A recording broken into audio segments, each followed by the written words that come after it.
आज हम सब लोग यहाँ पे बहुत ही दुख की घड़ी में इकट्ठे हुए हैं। श्री जयपाल रेड्डी जी के निधन की खबर न केवल उनके दोस्तों और रिश्तेदारों के लिए बल्कि पूरे देश के लिए, जो लोग उनको व्यक्तिगत तौर पे नहीं भी जानते थे, उन सब के लिए एक बहुत बड़ा सदमा थी। आज के इस दौर में जबकि राजनीति में इतना ज़्यादा भ्रष्टाचार हो गया है, एस जयपाल रेड्डी जी एक तरह से बिल्कुल एक आशा की किरण की तरह नज़र आते थे। उनकी ज़िंदगी में कोई भी, उनके कड़े आलोचक भी, उनके विरोधी भी, कम से कम उनके ऊपर किसी भी तरह का दाग या किसी भी तरह के भ्रष्टाचार का आरोप उनकी पूरी ज़िंदगी में नहीं लगा सकते। उनके जैसे ईमानदार नेता आज की राजनीति में मिलना बेहद मुश्किल है। उसी तरह से आज के इस माहौल में जब पूरी राजनीति जात और धर्म के नाम पे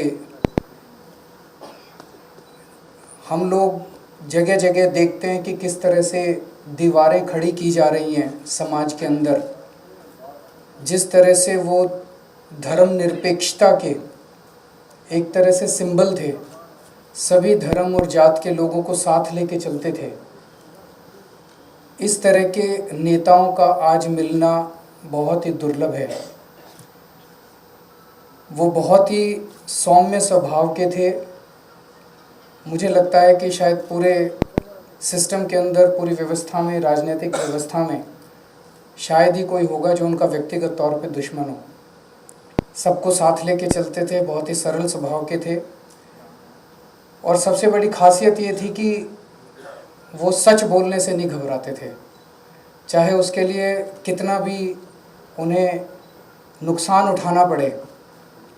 और ऐसे कई इंसिडेंट्स उनकी ज़िंदगी में आए जब सच और ईमानदारी की वजह से उन्हें अपने राजनीतिक जीवन और व्यक्तिगत जीवन में काफ़ी नुकसान उठाना पड़ा, लेकिन उन्होंने उसकी परवाह नहीं की। हम लोग राजनीति में बिल्कुल नए हैं और कई चीज़ें सीखने की कोशिश कर रहे हैं। हम लोगों के लिए जयपाल रेड्डी जी एक आइडल की तरह हैं। हम लोगों के लिए उनका जीवन एक प्रेरणा की तरह है और हम लोगों के लिए उनके निधन का समाचार बहुत बड़ा सदमा था।